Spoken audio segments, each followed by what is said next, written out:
Bab 1957, ini disebut ketimpangan. 1. Semakin mereka bertarung, semakin nyaman mereka. Mereka terus menekan selangkah demi selangkah, tak memberi lawan kesempatan untuk bermain. Seluruh medan perang mengikuti irama mereka. Luo Qiu tak bisa lagi duduk diam. Tak pernah sekalipun ia membayangkan bahwa kelompok sampah yang ia tinggalkan ini akan mengalami hari seperti ini. Melihat sekelompok orang tak berguna memukuli murid-muridnya yang berprestasi, Luo Qiu hampir muntah darah. Di sisi lain, Shen Yanxiao memiliki ekspresi tenang di wajahnya, seolah-olah semuanya sesuai dengan harapannya. Hampir 100 siswa terjebak di arena bela diri seperti itu, dan ruang untuk menunjukkan keahlian mereka sangat terbatas. Alasan Shen Yanxiao berani bertaruh dengan Luo Qiu adalah karena ia sangat memahami batasan pertandingan tersebut. Jika mereka berada di medan perang sungguhan, kedua belah pihak akan berjauhan. Dengan kekuatan Zanye dan yang lainnya saat ini, hampir mustahil untuk mendekat sebelum Naken dan yang lainnya menyerang. Namun, arena bela diri itu tidak begitu luas. Meskipun dianggap luas, dengan begitu banyak murid yang berdesakan di dalamnya, mustahil untuk menjauh. Gaya bertarung yang diajarkan Shen Yanxiao kepada Zanye dan yang lainnya sesuai dengan medan arena seni bela diri. Naken dan yang lainnya terpaksa mundur karena kalah. Mereka tidak punya waktu untuk memadatkan energi kematian di tangan mereka. Mereka baru saja berhasil memaksa lawan mundur, tetapi mereka akan segera menyerang balik. Mereka hanya ingin mati. Suasana di seluruh gelanggang silat menjadi riuh, sorak-sorai tak lagi sepihak. Saat Naken dan yang lainnya dipaksa menemui jalan buntu, Zanye dan yang lainnya akhirnya melancarkan serangan terakhir mereka. Semua siswa mengerahkan tenaganya secara bersamaan. Satu gerakan, hanya satu gerakan. Saat tinju Zanye mengenai perut Naken, tubuh tinggi Naken terlempar seperti layang-layang yang talinya putus dan menghantam pagar gelanggang bela diri. Tak lama kemudian, satu demi satu siswa mengalami situasi yang sama seperti Naken. Mereka hanya ceroboh dan menderita pukulan, namun pukulan itu membuat mereka terpental. Organ dalam mereka mengalami pukulan hebat dalam sekejap dan mereka tidak dapat berdiri lagi. Seketika, seluruh arena bela diri menjadi hening. Semua murid di sekitarnya terkejut dengan pemandangan di depan mereka. Mereka mengira Zanye dan yang lainnya akan terus menggunakan pertarungan jarak dekat untuk menjatuhkan lawan mereka secara bertahap, tetapi mereka tidak menyangka pertarungan akan berakhir dengan cara yang dramatis sebelum mereka siap secara mental. Naken dan yang lainnya sudah ambruk di tanah. Beberapa remaja yang ingin berdiri pun jatuh setelah beberapa kali mencoba. Tak seorang pun bisa berdiri lagi. Bunuh dengan satu pukulan. Zanye dan yang lainnya mengikuti ajaran Shen Yanxiao dengan sempurna. Setelah keheningan yang aneh, suara gemuruh yang memekakkan telinga meledak di seluruh arena. Tidak ada satupun siswa yang menyadari apa yang telah terjadi. Mengapa Zanye dan yang lainnya dapat melumpuhkan lawannya hanya dengan satu pukulan? Efeknya sungguh mengejutkan. Sorak-sorai yang tak terhitung jumlahnya bergema di seluruh tempat. Luo Qiu, yang berdiri di kursi penonton, menatap para siswa yang tergeletak di tanah dengan linglung. Tidak ada kesalahan, semua siswa itu diajar langsung olehnya. Para siswa yang dulu ia banggakan kini seperti genangan lumpur, tergeletak di tanah dan kejang-kejang. Mereka yang tetap berdiri semuanya adalah murid-murid Shen Yanxiao. Kemenangan dan kekalahan terlihat jelas dalam sekejap. Bab 1958, ini disebut ketimpangan. 2. Keher menatap kosong hasil pertandingan. Sebagai wasit, ia tidak menyangka pertandingan akan berakhir seperti ini. Shen Yanxiao berdiri dari area penonton dan berbalik menuju pintu keluar. Yan Di, mau kemana? Melihat ini, Keher tersadar dan langsung bertanya. Shen Yanxiao menoleh dan menatap Keher dengan tenang. Pertandingan sudah selesai. Aku tidak perlu tinggal di sini. Keher terkejut. Shen Yanxiao terlalu tenang, seolah-olah dia sudah menduga hasil ini. Kau tidak akan mengatakan apapun kepada murid-muridmu. Memberi selamat atau apa? Keher selalu merasa temperamen Shen Yanxiao tidak sesuai dengan usianya. Bahkan para murid di sekitarnya pun bersemangat dengan kejadian tak terduga ini, tetapi ia, sang tokoh utama, bersikap seolah-olah tidak peduli. Seberapa kuat ketabahan mentalnya hingga bisa begitu tenang? Shen Yanxiao mengerutkan bibirnya dan melirik Luo Qiu, yang berdiri di samping dengan wajah pucat. Ia lalu berkata dengan nada yang bisa membuat orang marah setengah mati, mari kita biarkan mentor Luo Qiu dan murid-muridnya melakukan upacara perpisahan kali ini. Lagi pula, beliau akan segera meninggalkan Akademi Api Maut, kan? Keher tersedak kata-kata Shen Yanxiao. Dia hampir lupa bahwa pertandingan ini tidak hanya tentang kekuatan siswa di kedua belah pihak, tetapi juga tentang kepergian Luo Qiu dan Shen Yanxiao. Tetapi, dia benar-benar tidak menyangka bahwa orang yang meninggalkan The Adfire Academy adalah Luo Qiu. Yang lebih menggelikan lagi adalah Luo Qiu tampaknya telah mengusulkan taruhan ini sendiri. Luo Qiu mungkin menyadari apa artinya menembak kaki sendiri. Setelah Shen Yanxiao melontarkan kalimat yang membuat Keher terdiam, dia dengan anggun pergi tanpa keraguan apapun. Kepergian Shen Yanxiao menarik perhatian semua siswa yang hadir. Hanya saja kali ini, mentalitas mereka benar-benar berbeda dari sebelumnya. Sebelumnya, mereka tidak optimis terhadap mentor, kelas bawah, ini dan bahkan sangat membencinya. Namun, ketika mereka menyaksikan dengan mata kepala sendiri murid-murid Shen Yanxiao memukuli murid-murid Luo Qiu, diskriminasi mereka lenyap sepenuhnya. Pada saat itu, semua siswa menatap Shen Yanxiao dengan kaget dan takut. Para siswa yang diajar oleh mayat hidup tingkat rendah bisa mengalahkan siswa yang diajar oleh 10 mentor terbaik dalam hitungan detik. Pandangan dunia mereka telah sepenuhnya terbalik. Siapa yang berani meremehkan Shen Yanxiao sekarang? Ini benar-benar seperti mencari kematian. Belum lagi apakah Shen Yanxiao akan menghadapi mereka secara langsung. Hanya para siswa biadab itu saja sudah membuat para penonton gemetar ketakutan. Mereka tahu bahwa mereka tidak bisa mengalahkan Naken dan yang lainnya, apalagi Zanye yang telah menyiksa Naken secara menyeluruh. Melihat betapa Zanye dan yang lainnya membela Shen Yanxiao, para siswa yang menjelek-jelekkan Shen Yanxiao di belakangnya semuanya gelisah. Mereka takut remaja-remaja yang mendukung mentor mereka akan berdamai dengan mereka nanti. Melihat Shen Yanxiao pergi, semua siswa diam-diam teringat apakah mereka pernah menghinanya di depan Zanye dan yang lainnya. Jika ya, hal terpenting yang harus mereka lakukan sekarang adalah memuji keanggunan Shen Yanxiao. Apakah sudah terlambat untuk memeluk pahanya? Sekelompok siswa bodoh begitu menyesalinya hingga mereka berharap bisa meringkuk di pojok dan menanam jamur. Sementara itu, para siswa mayat hidup yang telah dibangkitkan, yang selama ini diam, matanya menyala-nyala. Prestasi Shen Yanxiao telah memberi mereka harapan tak terbatas. Bab 1959, ini disebut ketimpangan 3. Kepergian Shen Yanxiao mengalihkan pusat perhatian ke Luo Qiu. Sebagai pecundang dalam pertandingan ini, raut wajah Luo Qiu setara dengan dasar pot. Keher menatap Luo Qiu dan benar-benar tidak tahu harus berkata apa. Faktanya, apakah Shen Yanxiao atau Luo Qiu yang kalah, ini bukanlah yang ingin dilihat Keher. Yang satu berspesialisasi dalam seni fisik, dan yang satu lagi telah mengajar selama bertahun-tahun. Keduanya sangat dibutuhkan oleh The Adfire Academy. Namun, perkembangan masalah ini terlalu cepat. Luo Qiu telah memasang jebakan untuk dirinya sendiri. Awalnya ia ingin mengusir Shen Yanxiao, tetapi pada akhirnya, wajah Luo Qiu muram. Tatapan dari segala arah membuatnya tidak nyaman. Ia tiba-tiba berbalik dan pergi tanpa mengucapkan sepatah kata pun. Berbeda dengan keanggunan Shen Yanxiao, dia pergi dalam keadaan malu. Iri duduk di bangku penonton dengan senyum di wajahnya. Hasil pertandingan ini membuatnya semakin yakin akan kekuatan Shen Yanxiao. Di saat yang sama, ia bertanya-tanya apakah kakeknya, Dekan Akademi The Adfire, sudah menebak hasil ini sejak awal, sehingga semuanya bisa berkembang seperti ini. Kedua mentor itu pergi begitu saja. Tak ada sedikit pun percikan pertempuran sengit, yang membuat para siswa yang ingin menonton pertunjukan bagus muntah darah dengan penuh penyesalan. Kenapa kalian tidak berkelahi? Para siswa sudah berkelahi seperti ini. Bukankah kalian terlalu tidak sopan dengan pergi tanpa tampil?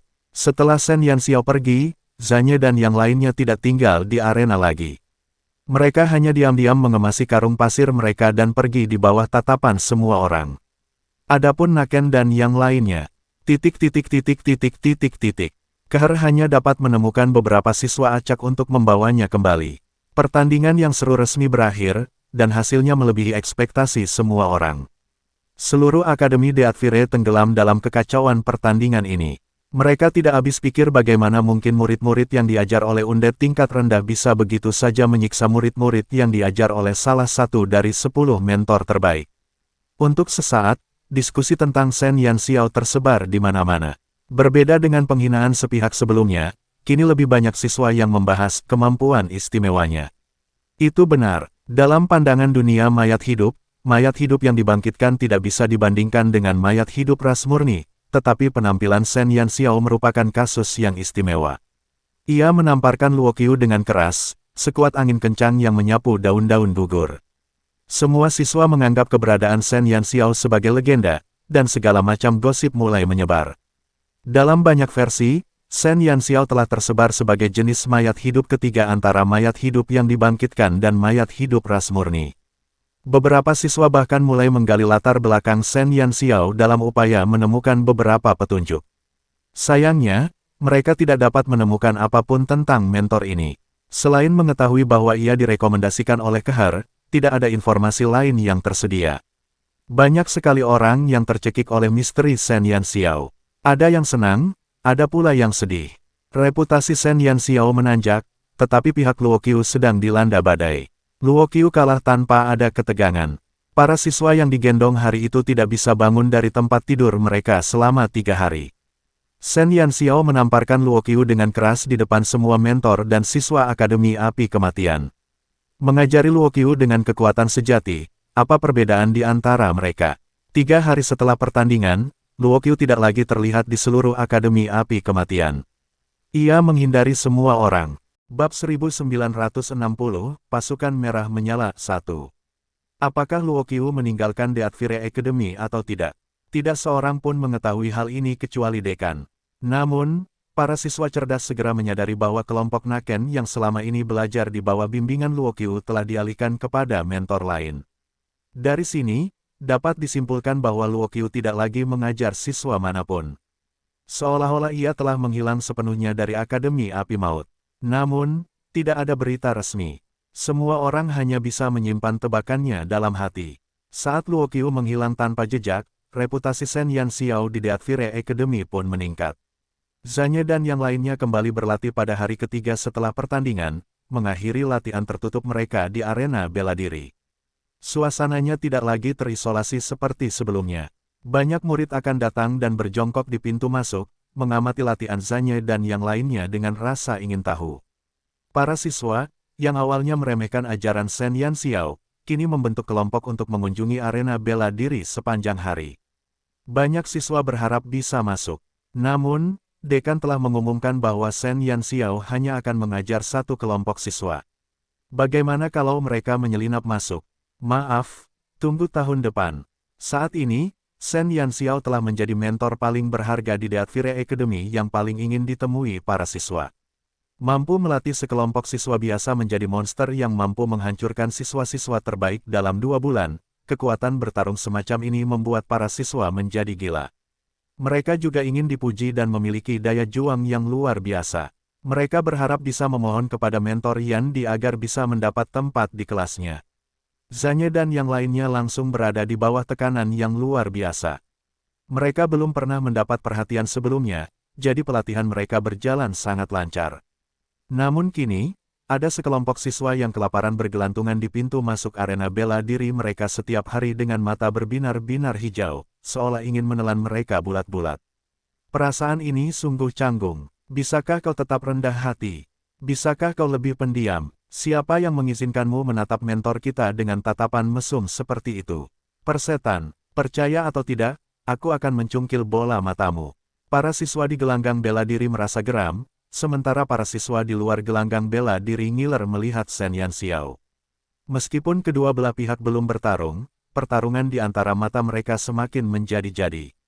Mentor Yan Di. Saat istirahat, Zanye datang ke Shen Yanxiao dengan wajah tegang. Shen Yanxiao meletakkan buku rahasia seni bela diri di tangannya dan menatap Zanye. Setelah pertandingan, ia membiarkan Zanye dan yang lainnya melanjutkan latihan intensitas normal mereka sementara ia memanfaatkan waktu luangnya untuk mempelajari buku rahasia seni bela diri. Shen Yanxiao samar-samar merasakan energi kematian di tubuhnya melonjak dan tumbuh kembali. Mungkin tak lama lagi, ia akan mampu menembus dan menjadi mayat hidup tingkat tinggi. Saat ini, 3 lapis segel di tubuhnya telah dibuka, hanya menyisakan 4 lapis. Dengan kecepatan ini, ia seharusnya bisa membuka semua segel dalam waktu setengah tahun. Pada saat itu, ia akan dapat mengubah wujud rasnya. Zanye menatap Shen Yanxiao yang kebingungan dan sudut mulutnya sedikit berkedut. Tidakkah dia sadar bahwa para bajingan yang berjongkok di pintu itu sedang menatapnya dengan mata lapar? Mentor Yandi, kami menyadari kelas kami belum punya nama, dan kami sudah membicarakannya. Bisakah kami menyebut diri kami pasukan merah menyala? Zanye berusaha keras menahan keinginan untuk mencekik para pengintai itu.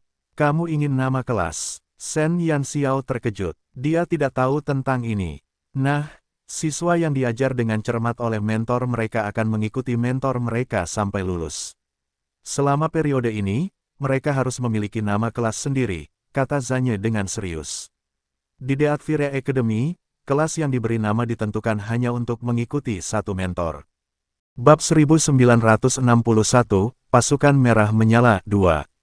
Para murid yang berdiri di luar arena bela diri mendengar kata-kata Zanye.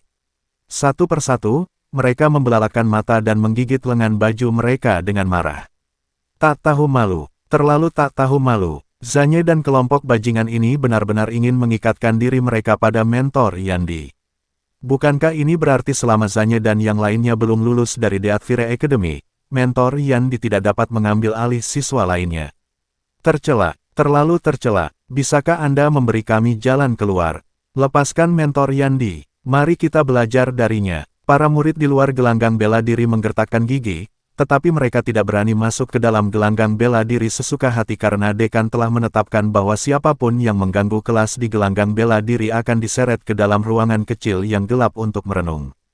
Oleh karena itu, betapapun kesalnya mereka hanya bisa melihat tanpa daya saat Zanye berhubungan dengan Sen Yanxiao, mencoba mengikat seluruh kelas padanya. Terserah kamu, Sen Yanxiao setuju tanpa ragu. Flaming Red Squad, kedengarannya cukup bagus. Senyum cerah muncul di wajah Zanye. Ia membungkuk hormat kepada Sen Yanxiao dan dengan penuh semangat menyampaikan kabar tersebut kepada rekan-rekannya. Sesaat, para remaja yang baru saja diberi nama pasukan merah menyala bersorak riuh. Wajah setiap remaja berseri-seri dengan senyum bahagia. Pasukan merah menyala merasa puas, tetapi para murid di luar gelanggang bela diri sudah muntah darah karena marah. Dalam hal itu, hampir mustahil bagi mereka untuk menjadi murid Sen Yanxiao dalam waktu singkat. Sen Yanxiao diikat oleh pasukan merah api begitu saja, dan ketika ia dengan santai menceritakan hal ini kepada Keher tersenyum. Bagus, kurasa kau memperlakukan para mahasiswa itu dengan baik. Karena kau bersedia mengajar mereka, aku akan bilang ke dekan untuk tidak mengizinkanmu mengajar mahasiswa lain sebelum mereka lulus. Sen Yanxiao tertegun, sepertinya dia merasakan semacam konspirasi. Apa maksudmu? Kalau tidak salah ingat, Keher dan yang lainnya hanya memintanya untuk mengajar pasukan merah menyala selama setengah tahun. Bagaimana bisa tiba-tiba berubah sampai mereka lulus? Kamu tidak tahu. Keher menatap Sen Yanxiao dengan heran. Sen Yanxiao menggelengkan kepalanya. Keher tertawa dan berkata, sepertinya murid-muridmu sangat menyukaimu.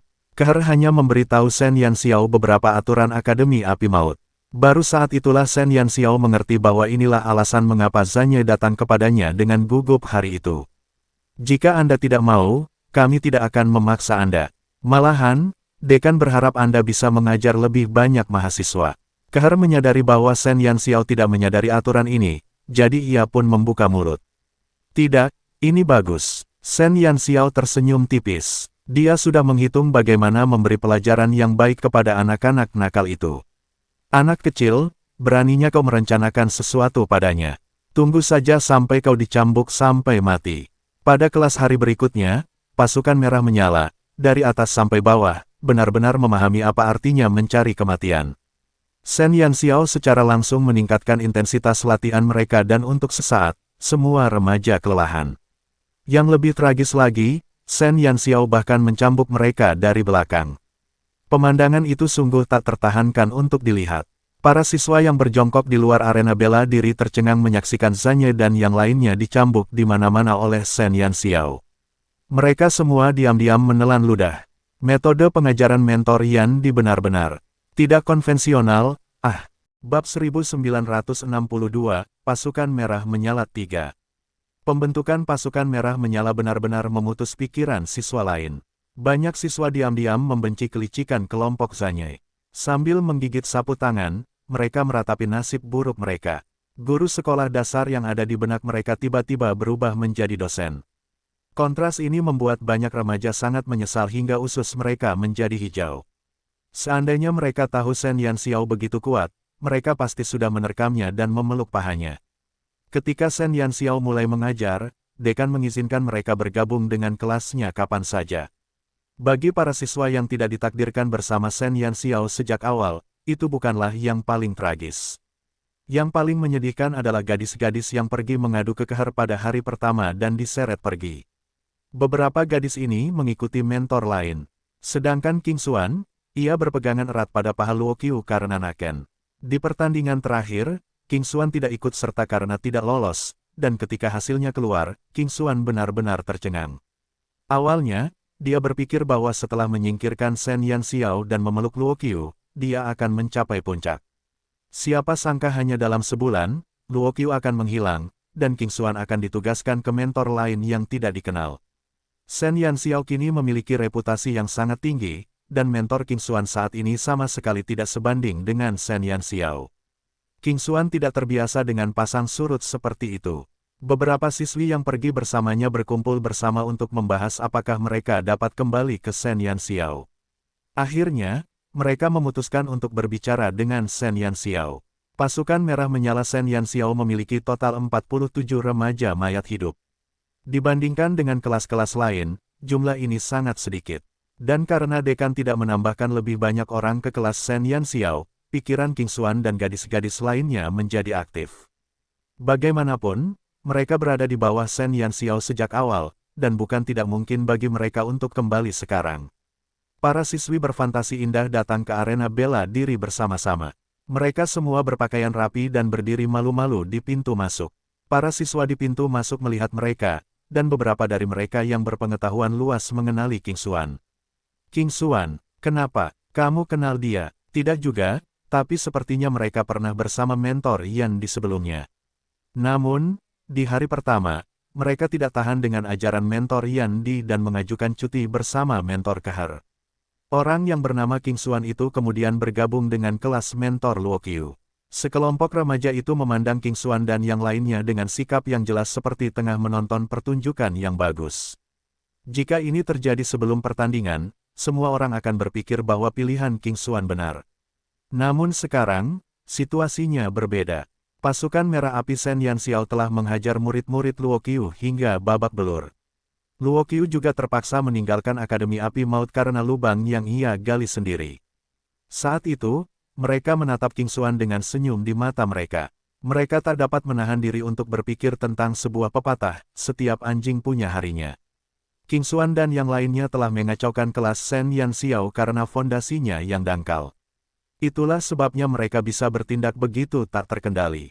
Selain itu, setelah King Xuan meninggalkan Shen Yanxiao, ia mempublikasikan kesalahan Shen Yanxiao. Bisa dikatakan bahwa separuh alasan mengapa reputasi Shen Yanxiao di Akademi Api Kematian begitu buruk adalah karena King Xuan.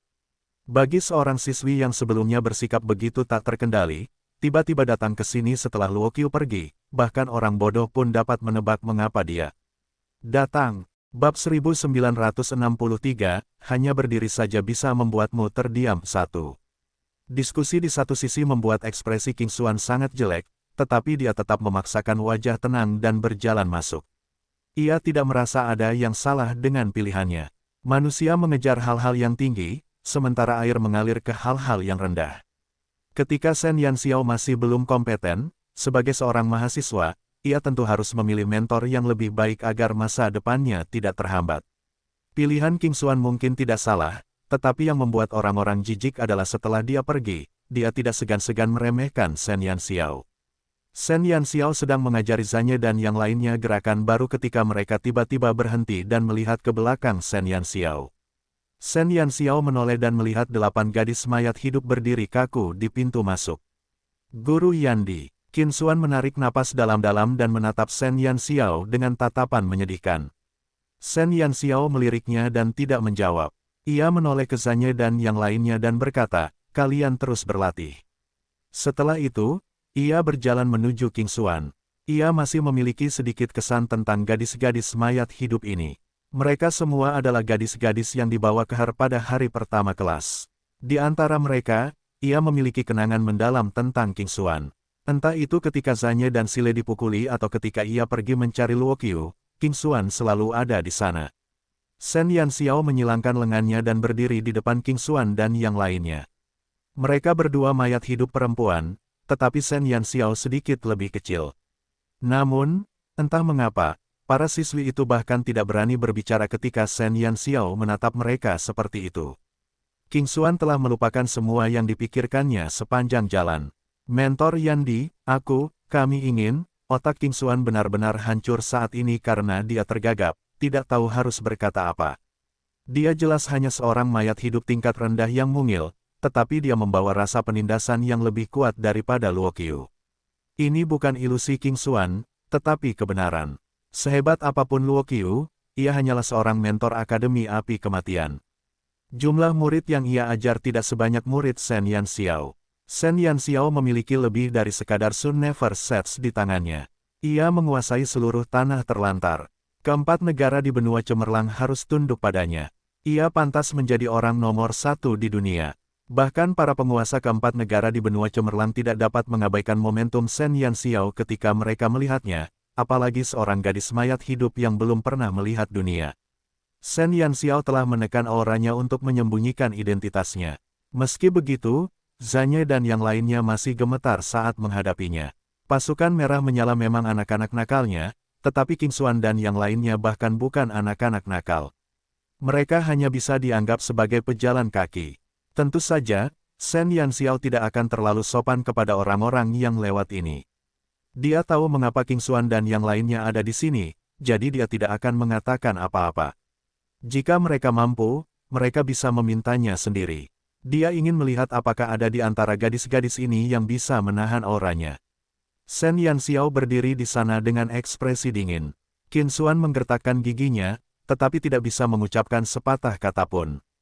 Gadis-gadis mayat hidup lainnya bahkan tidak berani menatap langsung ke arah Shen Yanxiao.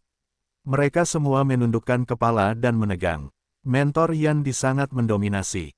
Para siswa yang mengelilingi pintu masuk menatap Shen Yanxiao dengan mata berbinar. Mereka begitu mengaguminya hingga ingin menerkam dan menjilati kakinya. Para mayat hidup itu aneh sekali. Di hadapan yang kuat, apapun penampilan mereka, mereka akan memperindah citra pihak lain tanpa batas. Bab 1964, Perasaan Seorang Pemuda Selalu Sebuah Puisi, 1. Meskipun Shen Yanxiao mungil, ia bukan tanpa alasan menjadi Raja Iblis. Mustahil baginya untuk menekan begitu banyak iblis dan manusia yang gelisah tanpa aura yang agung. Terlebih lagi, ia memiliki Xiu di sisinya. Pengaruhnya saja sudah cukup untuk menghadapi semua yang pernah ia alami sebelumnya. Pada saat ini, Shen Yanxiao benar-benar memperlihatkan momentum seorang Raja Iblis, yang bahkan menutupi aura kehar. Para siswa yang menyaksikan menggigit lengan baju mereka karena kegirangan saat melihat Shen Yanxiao yang mendominasi. Mentor Yandi memang luar biasa. Betapa inginnya mereka memeluk pahanya. Meskipun Zanye dan yang lainnya dibawa pergi oleh Shen Yanxiao untuk berlatih, pandangan mereka tidak pernah beralih darinya. Mereka sangat membenci King Xuan. Mereka mengerti bahwa King Xuan pergi ke Luo Qiu demi masa depan yang lebih baik, tetapi mereka tidak bisa memaafkan King Xuan karena menyebarkan desas-desus tentang Shen Yanxiao kemana-mana di Akademi de Advire. Mereka tidak bersimpati terhadap wanita kejam seperti itu. Mereka takut Shen Yanxiao akan bersikap lunak dan menerima penyerahan diri mereka. Namun, setelah menatapnya cukup lama, mereka menyadari bahwa selain kalimatnya yang terbata-bata di awal, King Xuan tidak berani mengatakan sepatah kata pun. Hal paling licik yang bisa dilakukan seseorang adalah menempatkan banyak peluang di depan pihak lain dan membuat mereka berpikir bahwa mereka bisa mendapatkan segalanya hanya dengan mengulurkan tangan. Namun, karena alasan kecil, mereka bahkan tidak bisa mengulurkan tangan. Beginilah cara Shen Yanxiao menangani King Xuan dan yang lainnya. Dia tidak menginginkan gadis-gadis ini, tetapi dia tidak ingin membuang-buang napasnya untuk mereka. Kalau saja mereka punya kemampuan bicara, maka dia akan menerimanya. Namun, kenyataan membuktikan bahwa Shen Yanxiao adalah yang paling berbahaya. King Xuan dan yang lainnya berdiri di depan Shen Yanxiao selama setengah jam tanpa bisa mengungkapkan niat mereka. Shen Yanxiao tidak melakukan apa-apa, tetapi mereka sudah berkeringat karena ketakutan dan ekspresi mereka semakin buruk. Sudah waktunya, Shen Yanxiao tahu bahwa jika ini terus berlanjut, tidak akan ada hasilnya. Dia berbalik dan pergi, tidak lagi mengusik saraf gadis-gadis mayat hidup ini. Baru setelah Shen Yanxiao kembali ke pusat arena seni bela diri, tekanan di sekitar King Xuan dan yang lainnya menghilang. Para gadis yang lega tak lagi berani berbicara dengan Shen Yanxiao tentang kembali ke kelasnya. Mereka meninggalkan arena bela diri dengan kepala tertunduk dan ekor terjulur di antara kaki.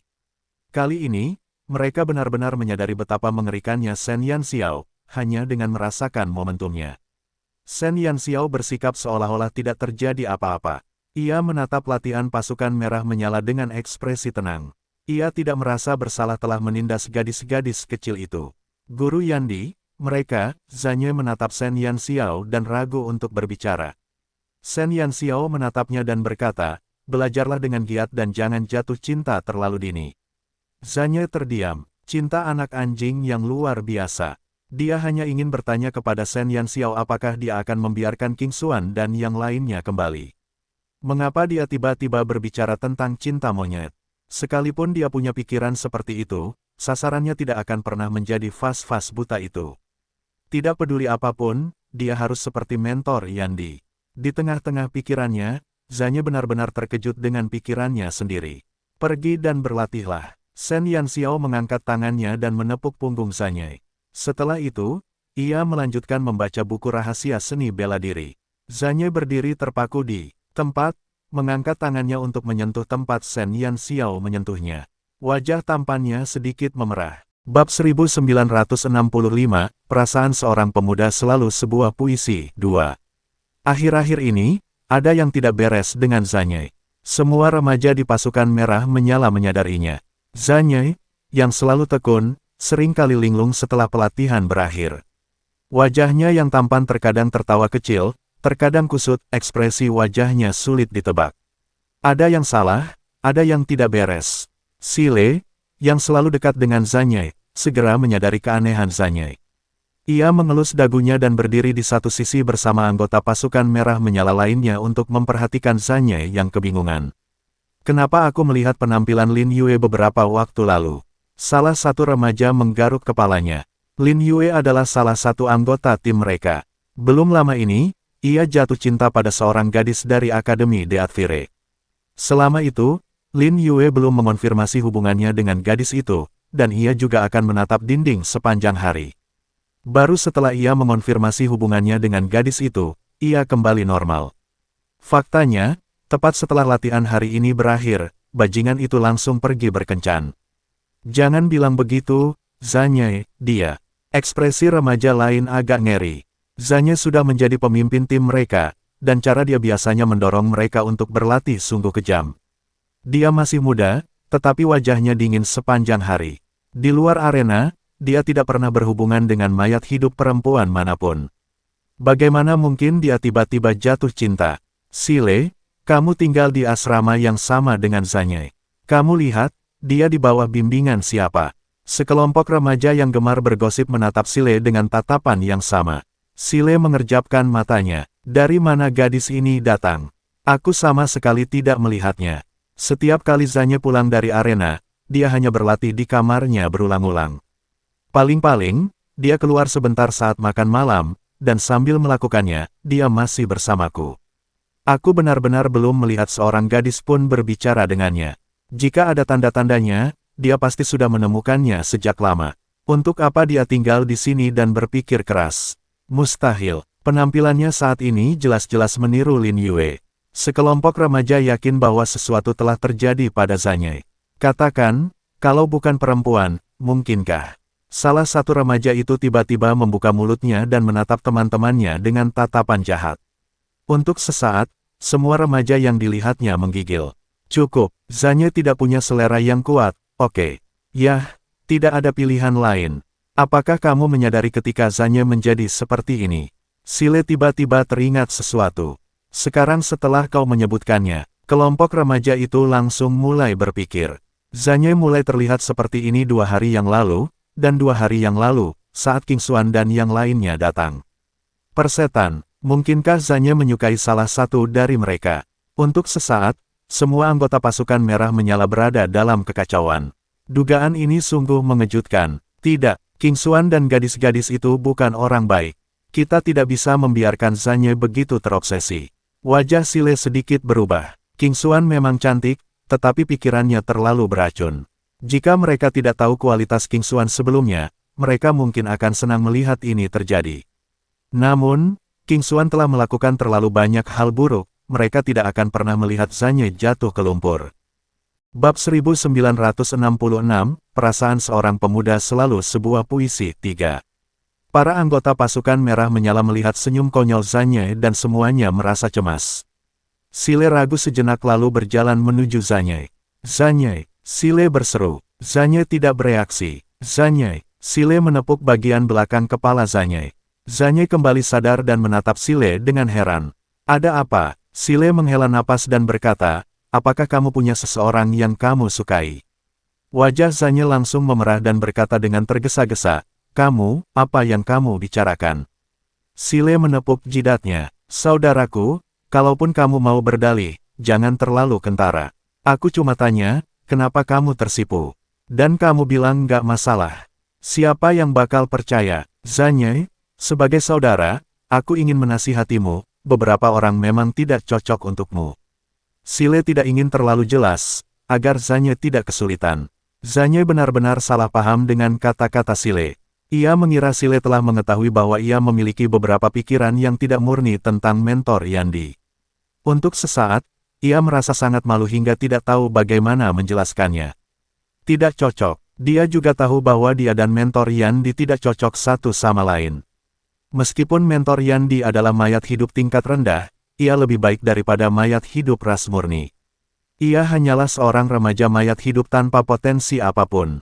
Jika ia tidak diajari oleh mentor Yandi, ia takut tidak akan pernah memiliki kesempatan untuk mengukir namanya di kehidupan ini. Namun, perasaan tak bisa dikendalikan oleh akal sehat. Zanye tak menyangka ia tiba-tiba memiliki perasaan seperti itu terhadap Shen Yanxiao. Ia berusaha keras menahan perasaannya, tetapi ia tak bisa berhenti menatap sosok mungil itu. Aku tahu. Zanye meronta sejenak dan menurunkan bahunya tanpa daya. Aku tahu aku tak pantas untuknya. Aku hanya ingin menyembunyikan perasaan ini dalam diam. Aku tak pernah memikirkan hal lain lagi. Tidak layak. Sile tercengang. Meskipun ia senang Zanye tidak berniat melanjutkan hubungan dengan King Xuan, tapi tidak layak untuk King Xuan. Sungguh lelucon. Wanita munafik seperti itu benar-benar membuat Zanye merasa tidak layak. Sile benar-benar ingin mencongkel kepala Zanye dan melihat apa yang dipikirkannya. Bukannya kau tidak pantas mendapatkannya, tapi dia memang tidak pantas untukmu, kata Sile dengan marah.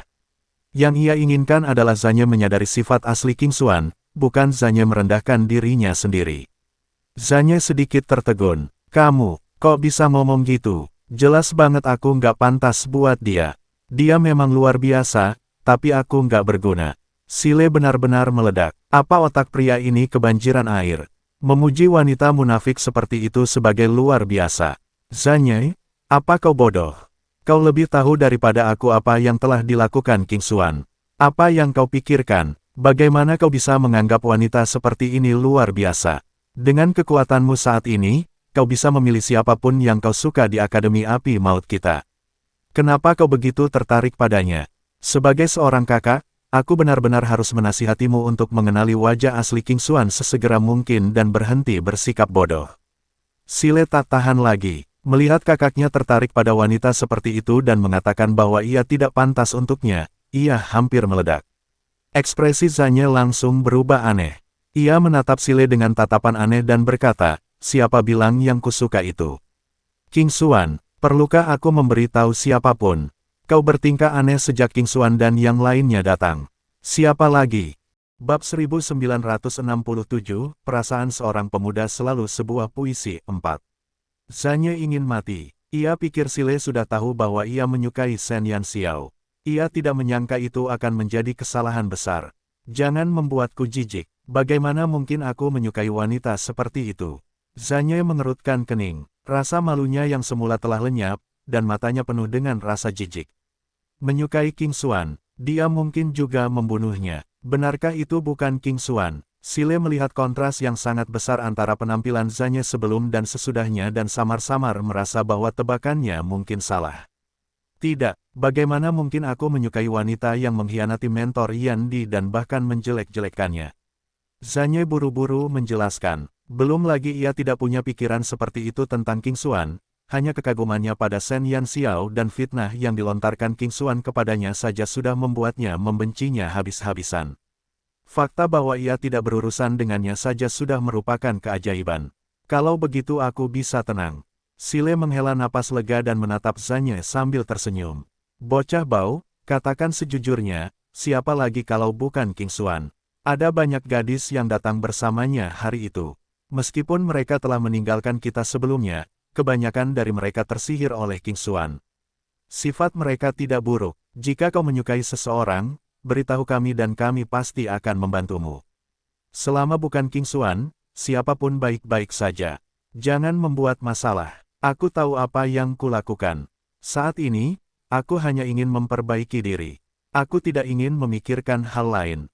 Mengetahui bahwa Sile tidak menebak identitas Shen Yan Xiao, Zanye tidak berniat menjelaskan dirinya sendiri. Membantunya, sudah cukup kalau orang-orang ini tidak membunuhnya. Jika mentor Yan ditahu bahwa dia memiliki pemikiran seperti itu tentangnya. Zanye tidak berani memikirkannya. Ia tidak punya banyak ambisi. Ia hanya ingin menyembunyikan perasaan kecilnya dan menatap Shen Yan Xiao dalam diam. Sile mencoba berbagai cara untuk menghilangkan nama kekasih Zanye dari mulutnya, tetapi gagal. Ia hanya bisa kembali dengan kekalahan.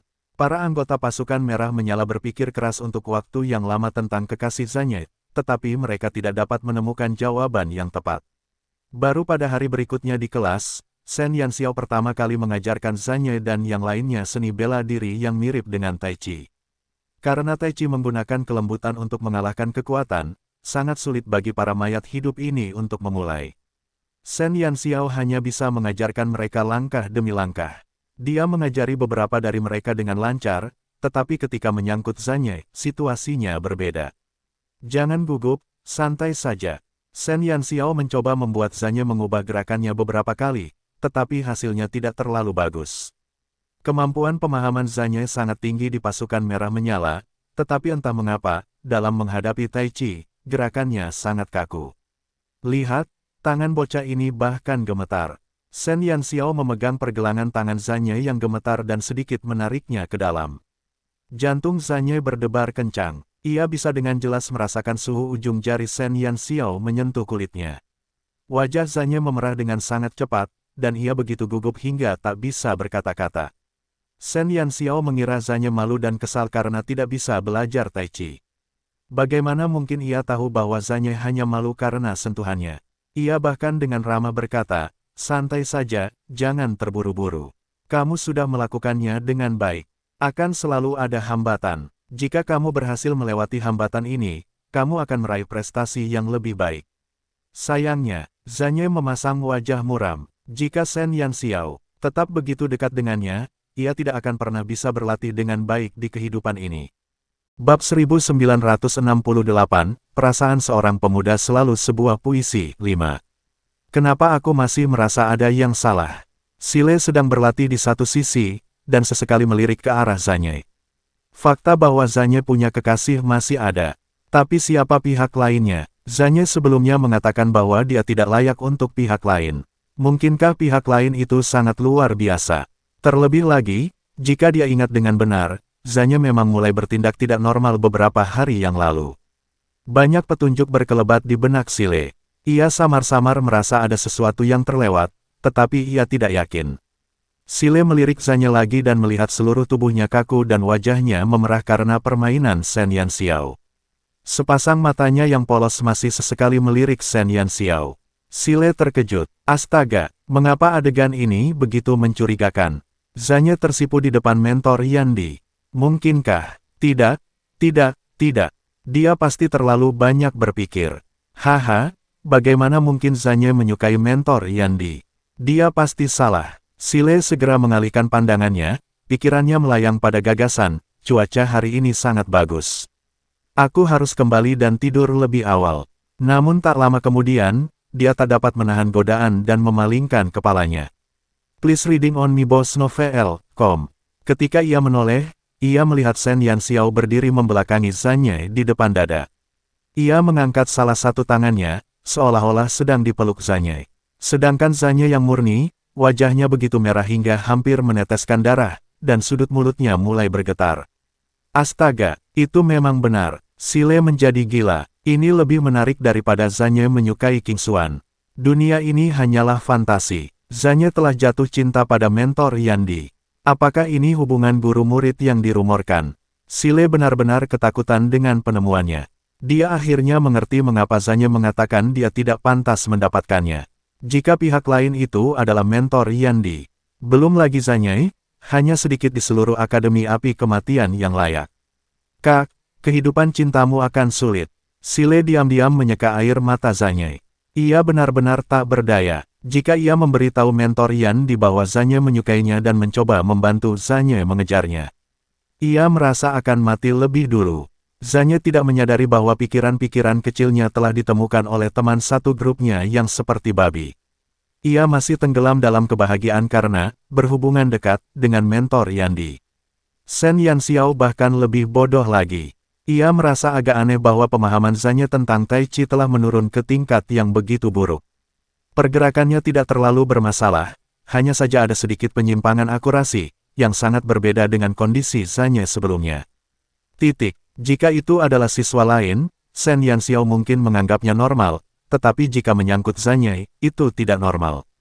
Mungkinkah dia belajar terlalu cepat dan sekarang jenuh dengan pengetahuan? Shen Yanxiao berhenti dan menyentuh dagunya saat dia menatap Zanyai. Jantung Zanyai berdetak kencang di bawah tatapan Shen Yanxiao, asalkan jantung mayat hidup bisa berdetak. Mengapa mentor Yandi menatapnya seperti itu? Apakah dia menemukan sesuatu? Zanyai sangat gugup. Jika Shen Yanxiao tahu tentang kekagumannya padanya, apakah dia akan merasa jijik? Bagaimana jika dia membencinya? Zanyai hampir pingsan, tetapi apa yang dipikirkan Shen Yanxiao dalam hatinya adalah, apakah dia terlalu liar saat mengajar Zanyai sebelumnya? Lagi pula, bocah ini belum dewasa. Haruskah dia membiarkannya istirahat dulu? Bab 1969, Kerinduan Tak Berujung, 1. Harus dikatakan bahwa ketajaman Shen Yanxiao dalam beberapa aspek ada pada sisi negatifnya. Jika dia ingin mendeteksi pikiran Zanyai, dia mungkin harus menunggu sampai laut mengering dan batu-batunya membusuk. Di benua naga tersembunyi yang jauh, sesosok yang angkuh dan menyendiri berdiri di puncak gunung. Mata emasnya menyipit saat ia menatap lautan luas. Di bawah puncak gunung, burung vermilion berpakaian merah menatap sosok itu dengan ekspresi rumit. Kubilang, berapa lama dia akan tinggal di sana? Dewa Naga menyilangkan tangannya di dada dan menatap Siu yang telah berdiri di puncak gunung selama 3 jam. Apa dia tidak bosan melakukan ini setiap hari? Dewa Naga tidak dapat memahami pikiran Siu. Setelah kecelakaan di pemakaman naga hari itu, Long Yan langsung dibunuh oleh Siu. Para naga di bawah Long Yan berada dalam kekacauan. Semua mayat hidup di benua naga tersembunyi menghilang secara misterius. Siu dan burung vermilion kembali, tetapi yang lain tidak melihat Shen Yanxiao. Shen Yu dan Wen Ye maju untuk bertanya, tetapi mereka hanya menerima keheningan. Tak lama kemudian, Siu meminta Dewa Naga dan Doudou untuk melancarkan perang salib melawan para naga pemberontak. Para naga di utara datang dengan kekuatan penuh. Di bawah kepemimpinan Dewa Naga, hanya butuh setengah bulan untuk menumpas semua naga pemberontak. Benua naga tersembunyi akhirnya mengantarkan kedamaian yang mereka nanti-nantikan. Para naga emas yang kembali ke berbagai penjuru benua naga tersembunyi menemukan wilayah mereka sendiri dan memimpin rekan-rekan mereka untuk membangun sarang baru. Ras naga mendukung Dewa Naga untuk merebut kembali posisi Raja Naga, tetapi ditolak oleh Dewa Naga. Ia mendorong Doudou ke posisi Raja Naga. Sedangkan Doudou, ia memilih kebebasan. Segalanya tampak kembali normal, tetapi Siu menjadi aneh. Hilangnya Shen Yanxiao membuat banyak orang khawatir. Burung vermilion akhirnya memberitahu Shen Yu dan yang lainnya bahwa Shen Yanxiao kemungkinan besar dibawa kembali ke Howling Abyss oleh penguasa mayat hidup. Mendengar ini, Shen Yu dan yang lainnya segera bersiap untuk berangkat, tetapi dihentikan oleh Siu.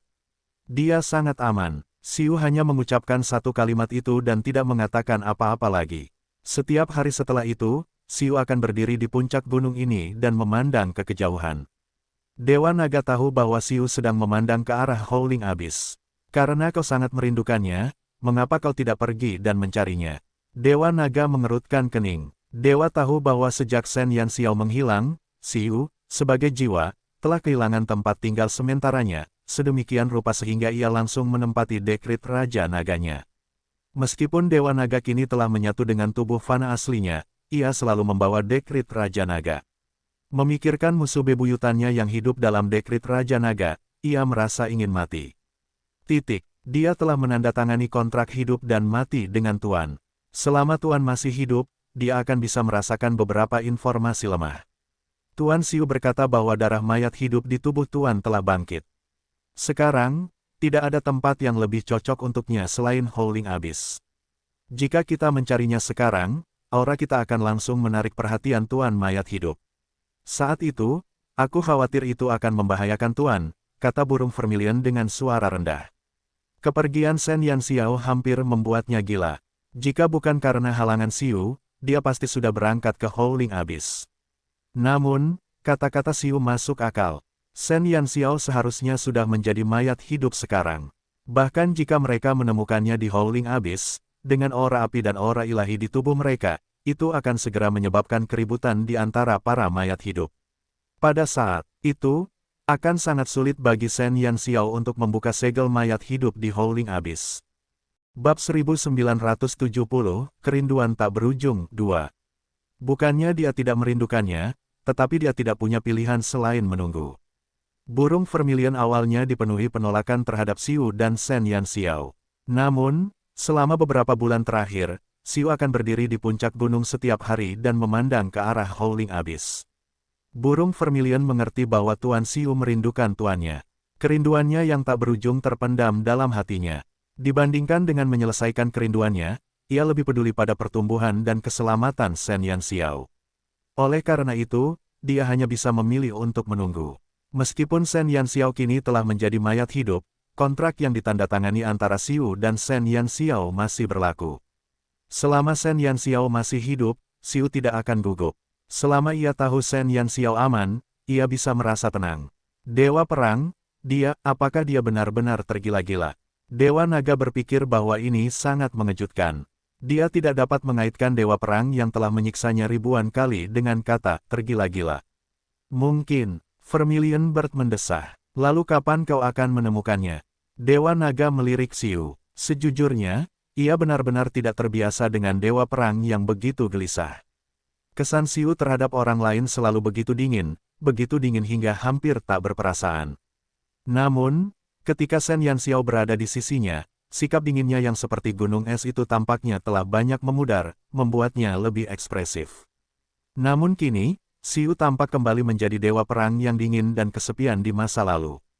Di sekelilingnya selalu kosong. Sebelumnya, saat Dewa Naga memprovokasi Xiu, dia tetap saja menerima pukulan, tetapi sekarang, Xiu bahkan tidak punya keinginan untuk bertarung. Tidak peduli apa yang dikatakannya, Xiu hanya meliriknya dan tidak bereaksi. Cepat dan bawa gadis kecil itu kembali. Dewa perang macam ini, aku benar-benar tidak terbiasa. Dewa Naga menggaruk kepalanya. Ia lebih suka dihajar Xiu daripada diabaikan. Aku juga ingin, tapi itu tergantung pada pengaturan Tuan Xiu. Saat menyambut Shen Yanxiao kembali, burung vermilion memilih untuk menghormati keputusan Xiu. Ia yakin Xiu tidak akan menyakiti Shen Yanxiao. Silakan baca di miboxnovel.com. Oh, aku sudah tidak tahan lagi. Aku akan membandingkan catatan dengan anak baptisku. Kalau aku di sini lebih lama lagi, aku bisa gila. Dewa Naga mendengus frustrasi beberapa kali. Belum lama ini, ia mengakui Dou Dou sebagai anak baptisnya. Setelah itu, ia sering memaki anak baptisnya dengan dalih membandingkan catatan. Setiap kali Yang Si melihat ini, hatinya terasa sakit. Ayah baptis, bisakah kita tidak bertukar catatan hari ini? Ngomong-ngomong soal iblis, Yang Si datang ke kaki gunung bersama Dou Dou. Begitu tiba, ia mendengar pernyataan Dewa Naga, yang membuat Dou Dou ketakutan dan bersembunyi di belakang Yang Si. Setelah menghilangkan energi iblis di tubuhnya, seluruh tubuh Dou Dou tumbuh pesat seolah-olah ia telah mengonsumsi hormon. Kini, ia telah tumbuh menjadi seorang remaja, tetapi tidak ada perubahan pada tatapan matanya yang polos dan jernih. Kenapa kau di sini? Burung vermilion menatap Yang Si dengan heran. Selama ini, Yang Si telah belajar dari Shen Yu cara bertarung bersama naga. Sebagai seorang ksatria naga, ia telah berkembang pesat. Saya menerima surat nasi. Yang Si memegang surat di tangannya. Sudah setengah tahun sejak mereka meninggalkan benua Brilliance. Para pantom mereka telah lama terpisah, dan kekhawatiran mereka satu sama lain tak pernah pudar. Tepat saat mereka berbicara, sesosok tubuh tinggi turun dari puncak gunung dan mendarat dengan anggun di sisi mereka. Tuan Xiu. Yang Si menatap Xiu dengan hormat. Coba kulihat. Xiu mengulurkan tangan dan mengambil surat dari Yang Si. Bab 1971, Kerinduan Tak Berujung 3. Amplop tebal itu berisi setumpuk besar surat, dan tiap-tiap surat diisi dengan kata-kata. Mataku sedang mempermainkanku. Dewa Perang benar-benar ingin membaca surat yang ditulis manusia. Pandangan dunia Dewa Naga kembali segar. Xiu mengabaikannya. Ia ingin membacanya karena ia tahu jika Shen Yanxiao ada di sini, ia akan langsung membacanya. Dalam hati gadis kecil itu, yang paling tak bisa ia pisahkan adalah kelima sahabat kecilnya di Pantom. Untuk Xiao Xiao dan Yang Si yang tidak berperasaan, kalian berdua bajingan pergi begitu saja. Sudah lebih dari setengah tahun, dan belum ada kabar dari kalian. Aku membencimu, namun, sebagai orang hebat, aku tidak akan menyimpan dendam terhadap orang-orang keji dan membiarkan kalian pergi untuk sementara waktu. Kalian bajingan pergi begitu saja dan menyerahkan seluruh tanah terkutuk kepadaku. Kalian benar-benar tidak manusiawi. Ahyu dan saudaraku pergi ke benua Dewa Bulan sementara si pencatut perut hitam Kisia pergi ke alam dewa untuk berlatih. Aku sangat kesepian dan kedinginan. Namun, aku percaya kalian akan mencapai sesuatu ketika kalian kembali dalam 3 tahun. Surat ini, pertama-tama, untuk membenci kedua bajingan yang telah menghilang tanpa jejak, dan kedua, untuk memberitahu kalian bahwa Ahyu dan saudaraku telah mengirim surat balasan. Tubuh Ahyu telah pulih sepenuhnya, tetapi setelah mereka mengetahui bahwa kalian semua telah pergi berlatih, mereka memutuskan untuk tinggal di benua Dewa Bulan untuk sementara waktu guna meningkatkan kemampuan mereka. Oh benar, ada satu hal lagi. Aku mungkin harus meninggalkan benua Brilliance untuk sementara waktu. Belum lama ini, sekelompok tamu istimewa datang ke Sun Never Sets dan mengundangku ke benua mereka untuk belajar ilmu pedang. Aku sudah menyetujui usulan mereka. Dan sebelum aku pergi, aku akan membereskan semuanya di tanah terlantar. 3 tahun kemudian, ketika kau kembali, aku juga akan kembali tepat waktu. Kau ingin tahu kemana aku belajar ilmu pedang? Hahaha, aku akan kabur bersama para kurcaci. Xiao Xiao, aku tahu Yang Si akan tinggal di benua naga tersembunyi, tetapi jika kau pergi ke benua para kurcaci nanti, kau harus ingat untuk datang dan menemukanku. Saat itu, aku mungkin bisa mengalahkanmu. Hal ini terdapat pada halaman pertama surat tersebut, diikuti oleh penjelasan Tang Nazi mengenai situasi terkini di benua Brilliance. Para elit potensial yang dikirim oleh keempat negara telah maju ke ranah baru di bawah kepemimpinan para ahli dari Istana Bintang Patah. Banyak iblis di tanah terlantar juga telah maju. Yun Qi dan Namong Mengmeng telah mengemban tugas mengajar para penyihir. Ye Qing juga telah menerima banyak siswa berbakat di bidang farmasi. Tanah terlantar sangat stabil, sehingga Shen Yanxiao tidak khawatir. Setelah Xiu cepat membaca surat itu, senyum tak kentara akhirnya muncul di matanya yang dingin. Jika gadis kecil itu ada di sini, dia akan sangat senang membaca semua ini. Tuan Xiu, kapan kita akan menemukan Tuan? Burung Vermilion ragu sejenak sebelum bertanya dengan hati-hati. 3 bulan telah berlalu dan Xiu masih belum menunjukkan tanda-tanda perkembangan. Ia masih sedikit cemas. Silakan baca di mipoxenovl.com. Dewa Naga. Xiu tiba-tiba membuka mulutnya. Ah, Dewa Naga tercengang. Bagaimana ini bisa melibatkannya? Ikutlah denganku ke Howling Abyss dalam sebulan, kata Xiu. Jurang melolong. Dewa Naga benar-benar tertekan. Dia pernah ke jurang melolong sebelumnya, tetapi bahkan jika dia terbang dengan kecepatan penuh, akan butuh setidaknya 2 hingga 3 bulan untuk terbang ke sana. Apakah Dewa Perang mencoba membunuhnya? Mata Vermilion berlangsung berbinar. Xiu akhirnya memutuskan untuk pergi ke Howling Abyss untuk menjemput Shen Yanxiao. Xiu menoleh ke laut. Setengah tahun seharusnya cukup bagi Shen Yanxiao untuk membuka segel mayat hidup. Sudah waktunya untuk menemukannya. Bab 1972, terlalu memilukan. 1. Pagi-pagi sekali, Shen Yanxiao sedang beristirahat di kamarnya ketika Keher tiba-tiba mengunjunginya. Mentor Keher, ada apa? Shen Yanxiao menatap Kehar yang berdiri di luar pintu dengan ekspresi gembira. Yandi, ada sesuatu yang akan membuatmu senang mendengarnya. Kehar tersenyum. Oh, Shen Yanxiao mengangkat alisnya sedikit. Ia telah tinggal di Akademi Api Maut sepanjang hari untuk meningkatkan kemampuannya melawan pasukan mayat hidup di Howling Abyss. Kehar selalu menganggap tugasnya untuk melindungi penguasa mayat hidup. Hanya ada sedikit mayat hidup di sekitar penguasa mayat hidup. Bisa dibilang, bergabung dengan pengawal kerajaan adalah impian setiap mayat hidup. Namun, tidak ada kegembiraan di wajah Shen Yanxiao. Sang penguasa mayat hidup tiba-tiba ingin mengadakan kompetisi seleksi, yang merupakan kabar buruk baginya. Sudah setengah tahun sejak ia meninggalkan benua Brilliance, dan hanya tersisa 2,5 tahun sebelum ras iblis muncul kembali di dunia. Para mayat hidup selalu bergantung pada ras iblis untuk bertahan hidup. Jika ras iblis ingin menaklukkan ras lain, mereka pasti akan menghubungi ras mayat hidup lagi untuk membentuk aliansi. Rencana para mayat hidup sebelumnya di benua naga tersembunyi telah dinyatakan gagal, dan sekarang mereka hanya bisa memilih anggota-anggota terbaik dari dalam. Shen Yanxiao merasa bahwa pemenang kompetisi ini tidaklah penting. Tujuan utama penguasa mayat hidup mengadakan kompetisi semacam ini mungkin untuk menggunakan ini sebagai wadah untuk memilih para elit dari semua siswa.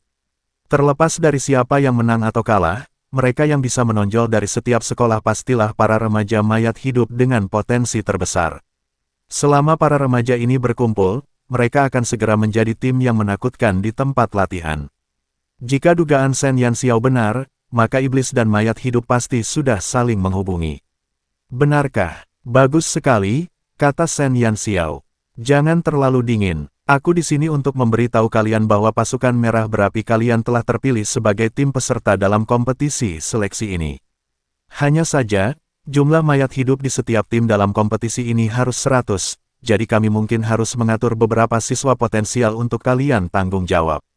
Tentu saja, kalian akan dapat memilih siswa-siswa ini secara pribadi. Kehar sedang dalam suasana hati yang baik.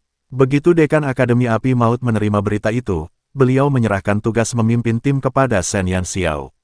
Shen Yanxiao mampu membuat sekelompok siswa biasa-biasa saja memiliki kekuatan bertarung sekuat itu dalam 2 bulan, jadi wajar saja, ia dapat melatih lebih banyak bakat sebelum kompetisi.